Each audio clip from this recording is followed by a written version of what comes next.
Sahabat, wafat dalam tugas. Itulah momen kematian yang dimuliakan.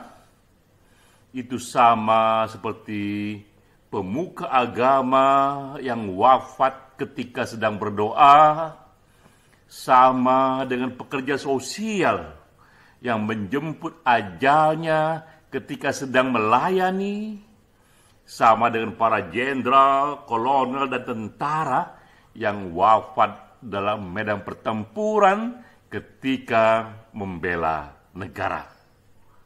Seniman pun dimuliakan ketika ia wafat dalam bertugas. Ketika ia wafat di tengah karya seninya, di tengah pertunjukan seninya. Ini pengantar yang kuat untuk kita mulai diskusi bulanan Komunitas Puisi Esei ASEAN yang ke-11 bekerja sama dengan Badan Bahasa dan Sastra Sabah. Topiknya kali ini mengenai sajak Hamid Djabar sebelum maut itu tiba, karena Hamid Djabar ini penyair Indonesia yang satu-satunya wafat ketika membaca puisi, yang mungkin juga di dunia satu-satunya penyair yang menyambut ajalnya di atas panggung. Pembicaranya adalah Sutarji Kasumbahri, sahabat dan rekan kerjanya sendiri, yang tentu saja banyak mengetahui seluk-seluk batin dari Hamid Djabar. Peran saya di sini memperkaya diskusi juga dengan menambahkan referensi seniman, musisi yang juga wafat bersama tenggelamnya kapal Titanic. Kita mulai dulu dari datanya, bahwa inilah Hamid Djabar. Ia wafat di atas panggung di tahun 2004 di kampus UIN, di tahun 2004 ya, di kampus UIN, Jawa Barat, dalam usia 55 tahun. Dan ketika ia wafat, dikatakan di sana ia sedang membacakan puisinya yang antara lain berbunyi, "Walau Indonesia menangis, mari kita bernyanyi." Ini kalimat yang bersayap, yang mendalam metafornya itu, bahwa kita bernyanyi walaupun Indonesia menangis. Kala itulah tiba-tiba Hamid Djabar, dia jatuh di panggung itu dan kemudian wafat. Kita pun teringat, ini 8 musisi yang juga wafat dalam tugas sebagaimana Hamid Djabar. 8 musisi yang terus memainkan musik, menenangkan penumpang bersama dengan tenggelamnya kapal Titanic di tahun 1912. Kala itu kapal Titanic sedang tenggelam, tapi para musisi ini, mereka tidak menyelamatkan dirinya sendiri, tapi mereka tetap bermain musik dan mengiringi penumpang, menenangkan penumpang, agar para penumpang tidak lebih panik lagi, dan akhirnya resikonya para musisi ini pun ikut tenggelam bersama kapal Titanic itu. Nah, ini satu adegan yang diambil dari filmnya, film Titanic, bahwa ketika kapal tenggelam itu para musisi ini sedang memainkan satu musik religius di abad pertengahan yang judulnya Nearer My God to Thee. Mereka memainkan violin di sana, memainkan bass di sana, mengiringi para penumpang yang sebagian panik karena kapal akan tenggelam, dan mereka dengan tenang saja memainkan musik itu untuk ikut tenggelam bersama kapal Titanic. Nah, ininya salah satu lirik dari lagu itu. Isi dari lagu dan musik yang berjudul Nearer My God to Thee, salah satu liriknya adalah kami terus bernyanyi melalui lagu karena ini cara kami mendekat padamu. Kita dengar bersama, ini cuplikan musik yang dimainkan oleh para musisi di Titanic itu, sangat menyayat hati, dan lagu ini selalu dikenang sebagai lagu yang sangat historik.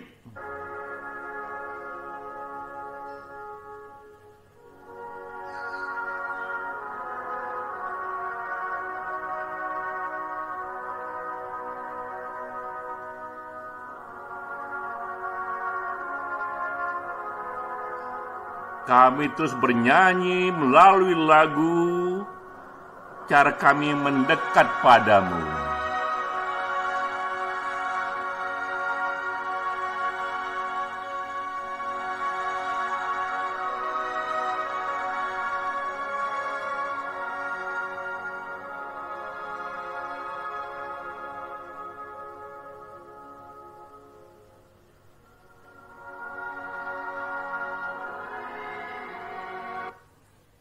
Itu cuplikannya, dan gambar yang nampak di layar ini adalah bagian dari film Titanic. James Cameron, para musisi di sana bersama-sama mereka terus memainkan violin, mengiringi para penumpang, menenangkan mereka dengan lagu-lagu yang salah satunya adalah Nearer My God to Thee.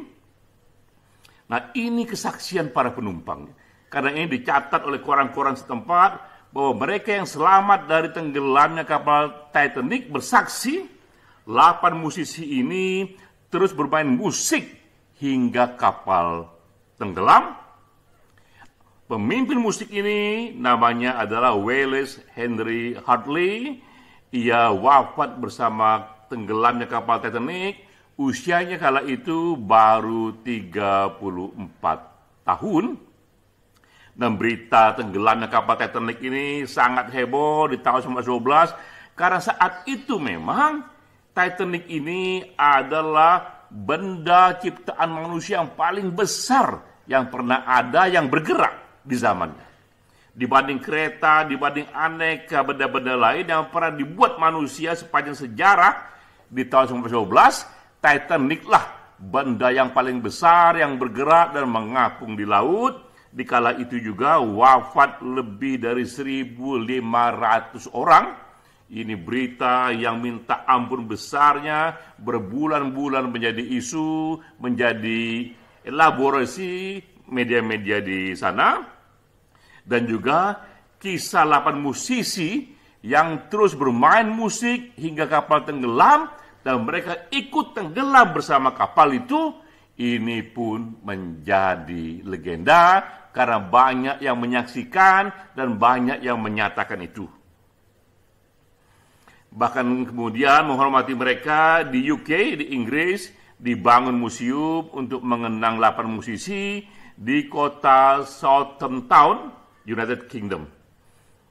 Penduduk setempat menghormati para musisi ini yang dianggap mereka mengerjakan sesuatu yang sangat mulia. Lalu kemudian pemimpin dari band itu yang bernama musisinya itu Hartley, nama lengkapnya adalah Wallace Henry Hartley. 2 minggu setelah kapal tenggelam, jasad Hartley ditemukan mengambang di laut yang karena itu es, jadi badannya pun termasuk yang masih kaku, masih utuh. Ya. Ditemukan juga di sana, disaksikan, bahkan ada banyak sekali dokumen-dokumennya. Ia ditemukan tetap menggunakan baju yang lengkap dengan kotak berisi violin. Jadi violin yang dia mainkan itu ada di dalam kotak, yang kotak itu terikat, terselempang di badannya. Jadi ia ditemukan wafat utuh dengan kotak violin yang ia mainkan di kapal itu.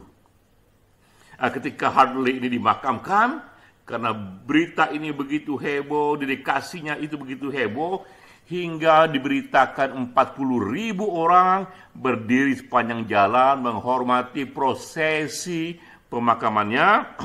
Dan ini juga yang istimewa, tahun 2013, 100 tahun kemudian, karena violin yang ia mainkan dan tenggelam bersama Titanic itu ditemukan bersama badannya, dan sudah dites bahwa violin itu benar adalah violin yang ia mainkan ketika kapal tenggelam. Violin itu pun dilelang, dan ia laku 1,7 miliar US dollar yang kira-kira sama nilainya dengan 240 miliar rupiah. Jadi mungkin inilah violin, bahkan inilah alat musik yang paling mahal dalam sejarah, lebih karena historicity-nya, lebih karena kisah sejarahnya, bahwa violin ini dimainkan oleh Hartley ketika kapal akan tenggelam, dan ia ikhlas tenggelam bersama kapal, dan violin ini ia bawa, ia selempangkan kembali ke badannya ketika ia mati pun. Violin ini pun ditemukan. Karena kisah historik inilah begitu mahal harga violin ini. Dan kemudian kita tahu per hari ini kisah 8 musisi yang ikhlas bermain musik hingga tenggelam bersama kapal Titanic yang juga tenggelam, untuk menenangkan penumpang. Ini dimasukkan sebagai kisah kepahlawanan, kisah-kisah heroism, kisah-kisah perjuangan, pengorbanan, kebesaran jiwa manusia yang pernah terjadi di laut. Tak banyak peristiwa di laut yang terjadi yang menunjukkan kepahlawanan manusia. Kisah 8 musisi ini yang wafat dalam tugas, seniman yang mati dalam tugas di era 1912 di kapal Titanic, ini sekarang dianggap salah satu kisah kepahlawanan yang paling menyentuh. Ini contoh lain bagaimana seniman itu wafat dalam tugas. Kita kembali ke topik kita, bahwa Hamid Jabbar pun ia wafat dalam tugas ketika membacakan puisi di panggung. Ia bacakan ini di kampus, ia bacakan ini mengajak pembacanya, pendengarnya untuk merenung, dan ia pun wafat dalam tugas. Seperti tadi kita katakan di awal, bahwa kematian ketika bertugas itulah salah satu kematian yang paling mulia, kematian yang paling puitik, yang memang didambakan oleh banyak orang. Di tahun 2004, kini sudah 18 tahun sudah wafatnya sahabat kita Hamid Jabbar, dan kita membacakan Al-Fatihah untuk Hamid Jabbar. Salam.